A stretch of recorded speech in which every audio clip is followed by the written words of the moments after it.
to get underway. Dextr and NameLess from Minnesota, and then Ham and MexiLAG. I believe they're both from this state that we're currently in, Iowa. NameLess, currently one of Minnesota's top players, a Diddy Kong player who has a Sheik in his pocket, teaming with Dexter's Cloud. Ham and MexiLAG have a Diddy Kong of their own with Sonic. I like that team a lot. I think Diddy can provide Sonic a lot of opportunities, but I think Dexter's Cloud is going to kind of be the key player here, because I think Cloud has a really easy time with Sonic, especially if he knows what to look for. And while he's not as active as he used to be, Dexter is certainly a very formidable player and has enough knowledge about Smash 4 and especially the Sonic matchup to know what works and what doesn't. I think the Minnesota team is kind of going to be learning on their chemistry on the fly. A lot of impromptu team combos, if any. Focus on a strong dual 1v1 game. Ooh, MexiLAG losing his stock there. Looks like he spin dashed after burning his jump, but he has Dexter in a pretty bad spot. Gets back to stage though, as the two Diddy Kongs go at it on the right side of the stage. Forward throw, almost taking the first stock for the red team. And I think part of this for the red team is going to be establishing team dynamics. They're not anywhere close to a static team in Minnesota, but right now it's like you can't even tell. Ooh, and Dexter loses his first stock there. Looks like he got caught in the middle of his jump by Ham there. Red's team kind of being the one, more or less, that has stage control a lot more often. Okay. And now I'm joined by one trippybutter, my teammate for today. We're going to win this tournament. Or not. Yeah. Guessing the latter, but what are we seeing so far, Brian? We are seeing back air. Gross. Right, back air. See, that SD from MexiLAG is really going to come back to haunt this blue team because he lost it so early. He was around 30% when he lost it. And, even though it can swing really quickly in doubles, going down early like that is still something you really can't afford to have happen. Yeah, I like the try with Limit Blade beam to catch Ham's recovery too. It didn't quite link, a little too early, but yeah, I like the idea. They really need to steal out that Sonic stock for Red Team to pull ahead. That dash attack looks like it's going to do it, and it does. All right. Cloud's dash attack covers a lot of space, and especially in doubles, it's so much easier to hit with how much is going on. Yep, and it worked out very well for them because not only did dash attack get rid of them, but they had a ledge situation with Diddy. Diddy's such a ledge trap character. You kind of let him do his thing, and Cloud got the charge limit. So. Okay, Cloud's going to have to be careful on the side. Yeah. The NameLess taking the stock from Ham there. I think that's huge for the red team in order to take this one, but Cloud at the side. Yeah. If they could steal NameLess's stock, it'll be pretty much an even game. Sonic kind of. That might be it for NameLess too. It's so easy to get caught when Sonic's just standing at the ledge and you're sandwiched between him and his partner. And more often than not, it's easier to just take whatever the partner's going to give you than a back throw at the ledge when you're at 135. Okay. Red team looking real strong right now. Even at some of these percentages too with Dexter,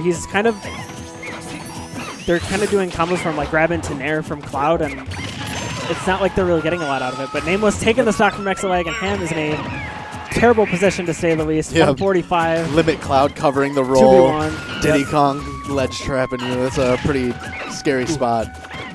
Dash attack goes unpunished, but I think the conservative route with 4 minutes left and such a large advantage is going to be the way that red team's going to take this one. I'd love to see NameLess just grab him and hold him for a limit move, and it'll kill him. Like, you don't have to be fancy, just grab him and end it. Cloud's grab range not the greatest there, and you can kind of see it on display. I think he has the 9th worst grab range in the game. So if there's something that he doesn't do very well, it's certainly that. Either character right now, if they just grab Ham, both characters can end it with a smash attack.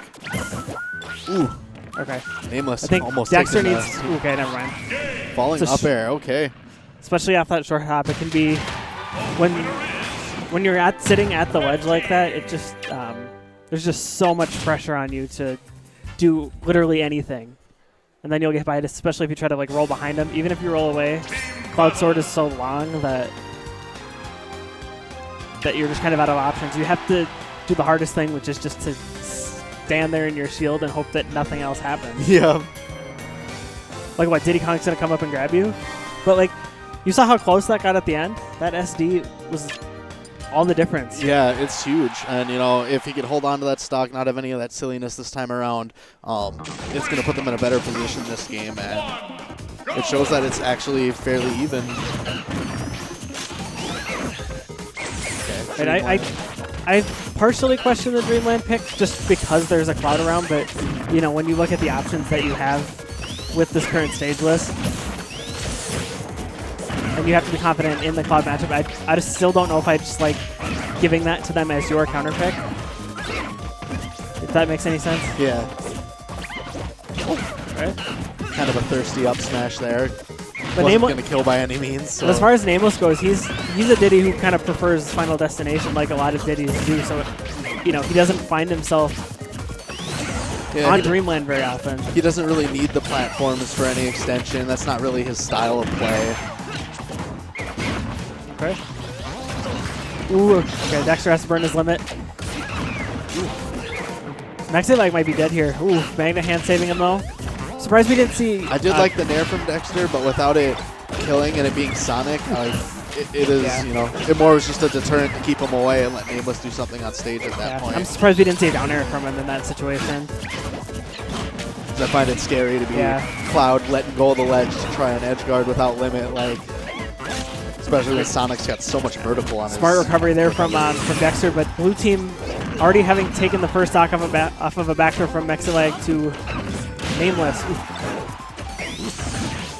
You know, Ham has this tendency when he's come to Minnesota tournaments too, where he tends to live forever, and he has a really suffocating neutral game too. But you know, here's that survivability coming into play and hitting below the stage with down smash.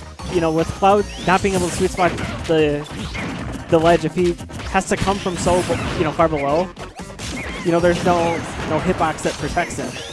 So it's just easy for a down smash even like Sonic's to just flip him. Ooh.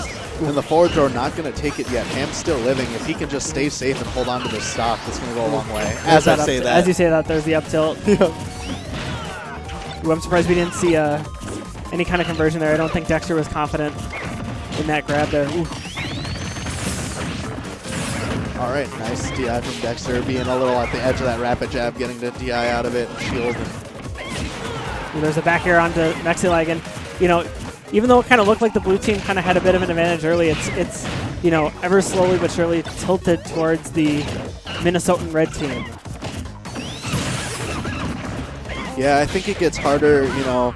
It's great that Ham was living so long, but when he's at those percents where he can't take any risks, like the synergy between NameLess and dextr already has been growing, so they end up getting more 2v1 on the other player as they send him just far off to recover. It was kind of happening last game too, where NameLess might throw out an up smash, and even though it won't kill, it'll send the teammate far enough that they can 2v1 the other one while he's coming back. Ooh, I like the blade beam there. It's not at a good enough percentage for something like that, but you know, you get the damage. And blade beam does quite a bit of damage. It does almost 20%. So you know, even in doubles, if your partner can kind of just cover your weak positions in neutral, then you know, limit is even more valuable of a resource that you can use more often that way.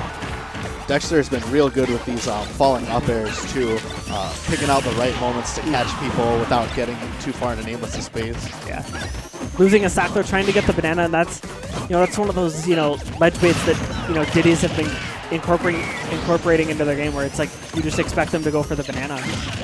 Ooh. All right. Oh, up smash. Not taking it over MexiLAG, but a back air in pursuit is going to take it. And stuck in another 2v1 situation.